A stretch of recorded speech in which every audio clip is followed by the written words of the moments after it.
Bakit natin kinakailangan gawin? Unang-una yan, para maiwasan natin ang tinatawag na board taint. Kung nakaulam na po kayo nung mga karne na parang may, may amoy, may kakaibang lasa, yun po yung tinatawag nating board taint. Mula po yun sa mga barakong baboy na hindi naka-straight. Pangalawa, mas madaling alagaan yung mga naka-straight na barakong baboy. Bakit?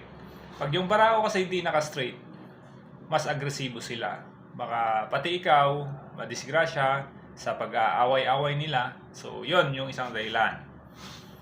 Pag naka-straight kasi yan, mas kalmado yan. Pangatlo, mas mabilis din tumaba. Pag natanggalan kasi yan ng bayag, bumababa yung testosterone hormones nila. Ang nagiging epekto nito, mas lumalakas silang kumain. Pag lumakas kumain, mas epektibo ang kanilang pagtaba. Pang-apat, mas mataas ang kalidad ng karne. Sabi nga natin kanina, pag hindi naka-straight yan, magkakaroon yan ng amoy, malansa, hindi magandang lasa. Hindi yan magiging maganda pagdating sa kalidad ng ating mga karne.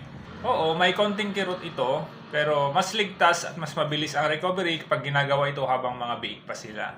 Alam niyo kung bakit?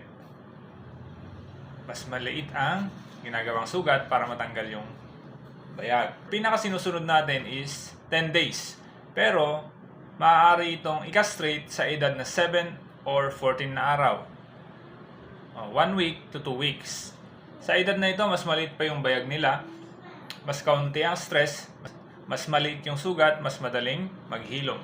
Ngayon ma'am, alam niyo na kung bakit mahalaga yung castration sa ating mga biik.